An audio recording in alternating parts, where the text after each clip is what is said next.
1945 წლის გაზაფხულზე ბერლინში ერთი კაცი დახვრიტეს.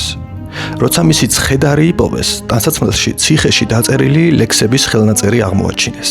ერთ-ერთში ეწერა: მე გავაფრთხილე, მაგრამ არასაკმარისად მკაცრად და ნათლად. მისი სახელი ალბრეხტ ჰაუსჰოფერი იყო. დღეს აქ ისტორიული პარკია, მაგრამ ოდესღაც ამ ადგილზე მოაბიტის ციხე იდგა. 1944 წლის 7 დეკემბერს ჰაუსჰოფერი დააკავეს. ის გერმანელი გეოგრაფი, პროფესორი და მწერალი იყო, რომელიც კონსერვატიული წინააღმდეგობის წრეებთან თანამშრომლობდა. სწორედ ამ ციხეში დაწერა მან 80 ლექსი, რომლებიც ისტორიას მოაბიტის სონეტების სახელით შემორჩა. ეს მხოლოდ სიკვდილის მოლოდინში დაწერილი ლექსები არ არის. ეს არის ადამიანის საუბარი საკუთარ სინდისთან. ჰაუსჰოფერი თავიდანვე წინააღმდეგობის წევრი არ ყოფილა. ნაცისტების ხელისუფლებაში მოსვლის შემდეგ ის ცდილობდა გავლენა მოეხდინა რეჟიმის საგარეო პოლიტიკაზე. მოგვიანებით კი წინააღმდეგობის წრეებს დაუახლოვდა. ციხეში საკუთარ თავს უკვე სხვა კითხვას უსვამდა: რატომ არა უფრო ადრე?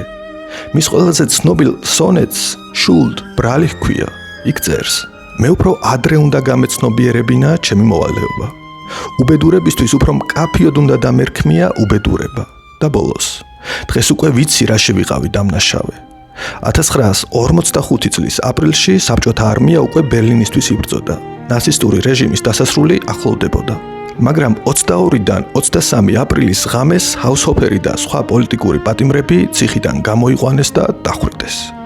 ჰაუსჰოფერი 42 წლის იყო. მისი სიცოცხლე დასრულდა, მისი სიტყვები არა. დღეს ციხის ადგილზე დარჩენილი ისტორია ერთ კითხვას გვიტოვებს: რა პასუხისმგებლობა გვაქვს, როდესაც ვხედავთ, რომ ჩვენი ქვეყანა არასწორი გზით მიდის? რადგან ბოროტებისთვის თავისი სახელის დარქმევა ყველაზე მნიშვნელოვანია არა მაშინ, როცა ყველაფერი უკვე დასრულებულია, არამედ მაშინ, როცა შენს ხმას ჯერ კიდევ შეუძლია რაღაცის შეცვლა.